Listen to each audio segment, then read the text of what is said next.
स्वागत है आपका हमारे इस वीडियो में। आज हम जानेंगे कि बीएससी एग्रीकल्चर करने के बाद में एक स्टूडेंट के पास क्या क्या ऑप्शन है, वो क्या क्या कर सकता है। तो हम इस वीडियो में सेक्टर वाइज देखेंगे। जैसे कि बैंकिंग सेक्टर में क्या ऑप्शन है, किसी को अगर एमएससी करना है उसके लिए क्या ऑप्शन है, किसको अगर एबीएम करना है उसके लिए क्या ऑप्शन है, और किसी को अगर जॉब पानी है उसके लिए क्या ऑप्शन है, और किसी को रिसर्च में जाना है उसके लिए क्या ऑप्शन है। तो हम सबके बारे में जानेंगे इस वीडियो में। और आखिरी में हम देखेंगे कि वो कौन कौन से टॉप 10 एग्जाम हैं जो केवल एग्रीकल्चर वाले ही दे सकते हैं। वो मतलब कि उनके अंदर बीएससी एग्रीकल्चर मिनिमम क्वालिफिकेशन होती है। तो बने रहिए हमारे साथ इस वीडियो में। चलो शुरू करते हैं। तो सबसे पॉपुलर जो ऑप्शन है वह है एमएससी, यानी कि मैक्सिमम स्टूडेंट वो बीएससी करने के बाद में एमएससी करना प्रेफर करते हैं। तो उसके लिए आपके पास कई ऑप्शन है, जैसे कि आईसीआर जेआरएफ सेंट्रल लेवल की है। अगर आपको जैसे कि आपको अगर इंडिया में जो भी कॉलेजेस है वहां से अगर एमएससी करनी है तो आपको आईसीआर जेआरएफ का एग्जाम फाइट करना पड़ेगा। तो उसके लिए आपको किसी सब्जेक्ट से तैयारी करनी पड़ेगी, जैसे कि आप रीडिंग में कर सकते हो, आप पैथोलॉजी हो गई, हॉर्टिकल्चर हो गई। तो उनमें आप तैयारी करके जो आईसीआर जेआरएफ का एग्जाम है उसका एग्जाम क्लियर कर सकते हो। उसके बाद में आप इंडिया के अंदर जो भी कॉलेजेस है तो रैंक वाइज आप उनमें एडमिशन ले सकते हो। बाद में दूसरा है पीरीपीजी फ्रॉम स्टेट यूनिवर्सिटी। जैसे कि जो भी स्टेट होते हैं तो उनके अंदर खुद की जो यूनिवर्सिटी होती है तो वो भी अपना खुद का एग्जाम कंडक्ट करवाती है। जैसे कि राजस्थान में राजस्थान पीरीपीजी होता है, तो वो एग्जाम क्वालिफाई करके भी आप स्टेट यूनिवर्सिटी है, जैसे कि महाराणा प्रताप एग्रीकल्चर यूनिवर्सिटी उदयपुर में, वहां से तो आप इस प्रकार के जो एग्जाम है तो तो आप उन एग्जाम को क्लियर करके आप एमएससी कर सकते हो स्टेट से। और अगर आप चाहते हो कि आप बीएचयू से अगर एमएससी करना चाहते हो तो उसके लिए भी एग्रीकल्चर में ऑप्शन है। तो बीएचयू के अंदर भी आप एग्रीकल्चर में एमएससी कर सकते हो। तो बीएचयू अपना खुद का अलग एग्जाम करवाता है, तो आप उस एग्जाम को क्लियर करके एग्रीकल्चर में एमएससी कर सकते हो। दूसरा है कैंपस प्लेसमेंट। देखो, कैंपस प्लेसमेंट सभी कॉलेजों में नहीं होता है। ये केवल जो फेमस कॉलेज है या जो बड़ी बड़ी कॉलेजें होती है, जैसे कि तमिलनाडु एग्रीकल्चर यूनिवर्सिटी हो गई, जैसे आनंद गुजरात हो गई, तो इस प्रकार की, और जैसे हरियाणा एग्रीकल्चर यूनिवर्सिटी हो गई, तो उनमें ही प्लेसमेंट होता है बीएससी के बाद में। तो जो वहां पे पढ़ते हैं तो उनका बीएससी बाद में अगर वो प्लेसमेंट लेना चाहते हैं, जॉब चाहते हैं, तो उनका प्लेसमेंट हो जाता है। लेकिन ये ऑप्शन सभी कॉलेजों में उपलब्ध नहीं होता है। और फिर है जर्नलिज्म। जैसे कि आप न्यूज़पेपर पढ़ते हो, न्यूज़पेपर में आर्टिकल भी पढ़ते होंगे, तो उसके अंदर आप देखते होंगे कि एग्रीकल्चर का भी कुछ, मतलब जैसे एग्रीकल्चर का भी आर्टिकल्स होते हैं, तो उनके लिखता कौन है, तो उनको कोई एग्रीकल्चर एक्सपर्ट ही लिखता है। तो आप अगर चाहो और अगर आपको एग्रीकल्चर की अच्छी खासी नॉलेज है और अगर आप एग्रीकल्चर में बहुत बड़े एक्सपर्ट हो, तो आप इनके अंदर भी जॉब पा सकते हो। न्यूज़पेपर लिखने वाले हो, जैसे कि दैनिक भास्कर हो गया, राजस्थान पत्रिका हो गया, तो उनके अंदर आप जॉब पा सकते हो। जैसे कि न्यूज़पेपर, एग्रीकल्चर आर्टिकल से गए, एग्रीकल्चर एक्सपर्ट होना चाहिए इसके अंदर। फिर है, अगर आप बैंक और इंश्योरेंस सेक्टर में जाना चाहते हो तो आपके लिए इसके अंदर भी कई ऑप्शन है, जैसे कि आईबीपीएस एएफओ यानी एग्रीकल्चर फील्ड ऑफिसर। इसके बारे में तो आपने सभी ने सुना होगा। तो बीएससी एग्रीकल्चर करने के बाद में आप इसका एग्जाम दे सकते हो। दूसरा ऑप्शन नाबार्ड यानी national bank for agriculture and rural development. NABARD भी अपना खुद का अलग एग्जाम करवाता है, तो आप नाबार्ड का एग्जाम फाइट करके, तो इसका एग्जाम क्लियर करके आप इसमें जॉब पा सकते हो। और नाबार्ड की जॉब एक अच्छी खासी जॉब है और अच्छी खासी सैलरी मिलती है इसके अंदर। उसके उसके बाद में रूरल डेवलपमेंट ऑफिसर होते हैं। और इंश्योरेंस कंपनियां और प्राइवेट बैंक, जैसे कि जो भी इंश्योरेंस कंपनियां होती है तो उनको भी एग्रीकल्चर एक्सपर्ट की आवश्यकता होती है। और जो प्राइवेट बैंक है तो वो भी लोन देते हैं, तो उनके लिए भी जो एग्रीकल्चर एक्सपर्ट है यानी जो एग्रीकल्चर वाले बंदे चाहिए, तो आप वहां पे इंटरव्यू देके वहां पर भी जॉब पा सकते हो। वो आप पे डिपेंड करेगा कि आप कितनी अच्छी जॉब पाते हो, वो आपकी क्वालिफिकेशन कैसी है, आपकी नॉलेज कैसी है, तो उसके आधार पर वो आपको जॉब देंगे।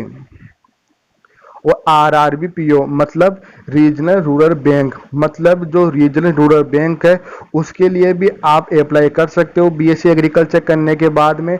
लेकिन जो अच्छी पोस्ट है यानी आरआरबी में जो अच्छी पोस्ट है उसके लिए 2-3 साल का एक्सपीरियंस वो रिक्वायरमेंट करते हैं। तो आप कहीं आरआरबी में आप जॉब पाने के लिए एक्सपीरियंस चाहिए तो आप कहीं पर एक्सपीरियंस लेके 2-3 साल उसके बाद में इसका जॉब क्लियर करके आप इसमें जॉब पा सकते हो। और आरआरबी में जॉब भी एक बहुत शानदार जॉब है और ये ऑफिसर लेवल की जॉब है, बहुत अच्छी जॉब है। फिर है जूनियर एग्रीकल्चर एसोसिएटेड, यानी तो इसके लिए भी अलग अलग जॉब्स होती है। फिर एमबीए या पीजीडीएम यानी post graduation diploma in management. तो अगर किसी को एबीएम करना है यानी कि उसको मैनेजमेंट में करना है बीए या पीजीडीएम यानी post graduation diploma in management. तो अगर किसी को एमबीए करना है मतलब कि मतलब कि अगर आपको बिजनेस मैनेजमेंट के अंदर जाना है यानी एग्रीकल्चर बिजनेस मैनेजमेंट में करना है तो उसके लिए भी आपके पास ऑप्शन है। जैसे कि इसमें आईआईएम जैसे कि इसमें आईआईएम अहमदाबाद है तो वहाँ पे कुछ सीटें होती है एग्रीकल्चर वालों के लिए। तो आपको केट का एग्जाम फाइट करना पड़ता है और केट का एग्जाम फाइट करने के बाद में तो फिर आपको वहां पे एडमिशन मिल सकता है। और जो एग्रीकल्चर वाले हैं तो उसके लिए कट ऑफ थोड़ी कम जाती है। तो अगर एबीएम करना चाहते हो तो आप उसका एग्जाम क्लियर करके जो एबीएम है वो एबीएम कर सकते हैं। और अगर आपको बीएचयू से भी अगर और अगर आपको बीएचयू से भी अगर एबीएम करना है तो बीएचयू भी अपना खुद का एग्जाम कंडक्ट करवाता है तो आप बीएचयू से भी कर सकते हो। तो ये भी एक बढ़िया ऑप्शन है और ये प्राइवेट सेक्टर के अंदर ज्यादा फोकस करता है, मतलब आपको प्राइवेट सेक्टर में जाने के लिए ज्यादा प्रेरित करता है। और उसके बाद में टीचिंग सेक्टर। तो अगर आप बीएससी एग्रीकल्चर कर लेते हो तो आप एग्रीकल्चर के लिए आप पढ़ा सकते हो जैसे कि प्रोफेसर। तो प्रोफेसर बनने के लिए आपको बीएससी के बाद में आपको एमएससी और पीएचडी करनी पड़ेगी। पीएचडी करने के बाद में आपको एग्जाम क्वालिफाई करके आप एक अच्छे खासे प्रोफेसर बन सकते हो और एक प्रोफेसर की सैलरी अच्छी खासी होती तो एक प्रोफेसर की सैलरी अच्छी खासी होती है। तो ये भी एक बहुत अच्छा ऑप्शन है और बहुत सारे लोग इसके लिए मतलब कि पीएचडी करते हैं। उसके बाद में 11वीं 12वीं में स्किल टीचर यानी कि जो कि 11th-12th में जो एग्रीकल्चर सब्जेक्ट होती है तो उसको पढ़ाने के लिए भी एग्रीकल्चर की रिक्वायरमेंट होती है। तो उसके लिए आपको मतलब बीएससी करने के बाद में आपको एमएससी या बीएड करनी पड़ेगी। तो उसके बाद में आप उसका एग्जाम दे सकते हो। जैसे कि पिछली बार 2018 में वैकेंसी आई थी तो वो भी अभी अटकी हुई है। फिर है बीएड। तो आप बीएड भी कर सकते हो बीएससी एग्रीकल्चर करने के बाद में। और जो टीचर की वैकेंसी निकलती है जैसे 3rd ग्रेड हो गई, 2nd ग्रेड हो गई या 1st ग्रेड हो गई उसके लिए आप फिर अप्लाई कर सकते हो और ये भी एक बढ़िया ऑप्शन है। और फिर है आप अगर प्राइवेट कॉलेज होती है जैसे कि एग्रीकल्चर में जैसे कि एग्रीकल्चर के लिए जो भी प्राइवेट कॉलेज है तो अगर आप वहाँ पे पढ़ाना चाहते हो तो आप वहाँ पर भी पढ़ा सकते हो। और अगर आपको अच्छी खासी नॉलेज है तो आप वहाँ पे पढ़ा के अच्छा खासा अर्न भी कर सकते हो। फिर है कि जो भी एग्रीकल्चर कोचिंग्स है जैसे कि वो सुपरवाइजर हो गया एग्रीकल्चर ऑफिसर की तैयारियां कराती है तो आप वहाँ पर भी जॉब पा सकते हो, वहाँ पर भी आप टीचिंग करवा सकते हो और एक अच्छी खासी सैलरी आप उठा सकते हो। और हो सके तो आप खुद की कोचिंग भी खोल सकते हो, वो भी एक अच्छा ऑप्शन है। फिर है एग्रीकल्चर मोटिवेशनल स्पीकर। देखो जैसे कि मतलब एग्रीकल्चर में कुछ एक्सपर्ट होते हैं जो भी अपना एग्रीकल्चर नॉलेज है उस नॉलेज को शेयर करते हैं। तो ये भी तो जैसे आपके पास अगर अच्छा नॉलेज है तो आप ये कर सकते हो। फिर है इंटरप्रेन्योरशिप और बिजनेस। जैसा कि अगर कोई सोच ले कि मुझको जॉब भी नहीं करना है, मुझको एमबीए भी नहीं करना है तो वो क्या करे, तो वो चाहता है कि अगर वो खुद का बिजनेस करे। तो एग्रीकल्चर के अंदर बिजनेस की भी बहुत सारी अपॉर्चुनिटी है क्योंकि हमारे देश में 60 से 70% जो जनता है वो रोजगार के लिए एग्रीकल्चर पर सीधे या मतलब अप्रत्यक्ष रूप से डिपेंड है। तो मतलब इसमें एग्रीकल्चर में जो बिजनेस की अपॉर्चुनिटी तो बहुत है। तो आप क्या क्या कर सकते हो जैसे कि आप खुद का डेयरी फार्म खोल सकते हो और आप पोल्ट्री फार्म खोल सकते हो। और अगर आपको पौधे वौधे बेचना है तो आप खुद की खोल सकते हो। आप वर्मी कंपोस्ट यूनिट भी खोल सकते हो ये भी एक अच्छा ऑप्शन है और आप एक अच्छा अर्न कर सकते हो सिटी के अंदर। अगर आपको ऑर्गेनिक फ्रूट्स बेचना है या जैसे कि आपको फ्रूट्स का आदान प्रदान करना है, यानी जो व्यापारी होते हैं कि वो एक जगह से दूसरे स्थान तक फ्रूट्स या वेजिटेबल उनको ले जाते हैं, तो आप उनका व्यापार भी कर सकते हो। और आप अपना एक फार्म हाउस ही बना सकते हो जहाँ पर आप उसका अच्छी तरह से मैनेजमेंट करके और वहाँ पे जो प्रोड्यूस होता है उसको सेल करके आप अच्छी खासी अर्न कर सकते हो। सॉइल टेस्टिंग लैब, जैसे कि मतलब सॉइल टेस्टिंग लैब भी आप एस्टेब्लिश कर सकते हो और उसमें अर्न कर सकते हो। और एक आप एग्रीकल्चर बिजनेसमैन बन सकते हो। तो एग्रीकल्चर बिजनेस में भी बहुत सारे ऑप्शन है और इसमें बहुत सारे ऑप्शन है जो मेरे दिमाग में भी नहीं आए, लेकिन बहुत सारे ऑप्शन है। उसके बाद में है MCA, यानी कि मास्टर इन कंप्यूटर एप्लीकेशन।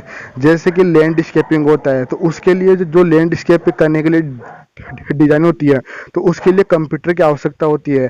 तो अगर आपके 12th में अगर मैथमेटिक्स थी तो आप इसका एग्जाम देके या मत आप इसमें डिग्री करके आप कंप्यूटर में एक्सपर्ट हासिल करके तो आप इसमें जॉब अच्छी खासी जॉब पा सकते हो। और ये भी एक बढ़िया ऑप्शन है और ये एक हाई लेवल का कोर्स है। उसके बाद में स्टेट गवर्नमेंट की जो जॉब्स जैसे कि एग्रीकल्चर डेवलपमेंट ऑफिसर और एग्रीकल्चर एक्सटेंशन ऑफिसर और agriculture forest officer, district horticulture officer in assistant professor, तो आदि बहुत सारी पोस्ट होती है स्टेट लेवल पे। तो आप उनको भी क्वालिफाई कर सकते हो और उनके एग्जाम देके आप क्लियर कर सकते हो। फिर है कॉम्पिटिटिव एग्जाम। अब कोई चाहता है कि उसको MSc नहीं करना है, उसको BSc एग्रीकल्चर करने के बाद में उसको जॉब चाहिए, तो जॉब्स के लिए उसके पास में कौन कौन सी ऑप्शन है तो हम यहाँ पे डिस्कशन करते हैं। तो पहले हम देखते हैं एवरग्रीन। एवरग्रीन का मतलब है कि इन एग्जाम्स को कोई भी दे सकता है, मतलब कि एग्रीकल्चर वाले भी दे सकते हैं और अदर स्ट्रीम के जो बच्चे हैं वो भी उसको दे सकते हैं। जैसे कि UPSC, तो आपने इसका नाम तो बहुत बार सुना होगा।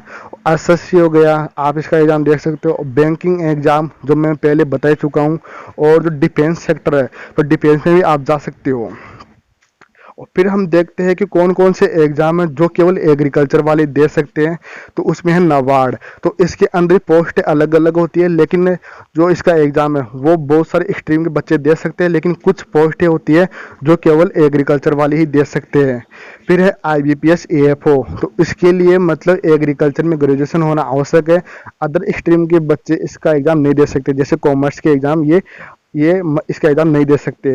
फूड कॉर्पोरेशन ऑफ इंडिया, जो फूड कॉर्पोरेशन ऑफ इंडिया आप वहाँ पर भी जॉब पा सकते हो।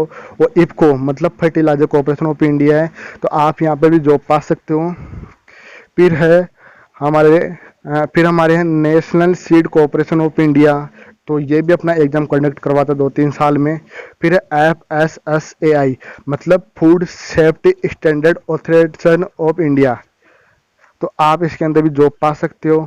फिर है CCI, फिर है एग्रीकल्चर असिस्टेंट ऑफिसर और एग्रीकल्चर ऑफिसर। तो एग्रीकल्चर ऑफिसर के लिए आपको MSc रिक्वायरमेंट है, लेकिन जो एग्रीकल्चर असिस्टेंट ऑफिसर है तो वो एग्जाम आप BSc एग्रीकल्चर करने के बाद में दे सकते हो। फिर है एग्रीकल्चर सुपरवाइजर, फिर टेक्निकल असिस्टेंट हो गया, लैब असिस्टेंट हो गया, जैसे कि जो लैब्स होती है उसमें असिस्टेंट का कार्य करता है, उसके लिए भी जॉब्स निकलती है। और जो अदर प्राइवेट सेक्टर है यानी अदर प्राइवेट जॉब्स है वो भी बहुत सारी है, तो आप उनमें इंटरव्यू देके और अगर आपके अंदर क्वालिटी है तो आप उन प्राइवेट सेक्टर में जाके भी जॉब कर सकते हो। ये भी एक अच्छा ऑप्शन है।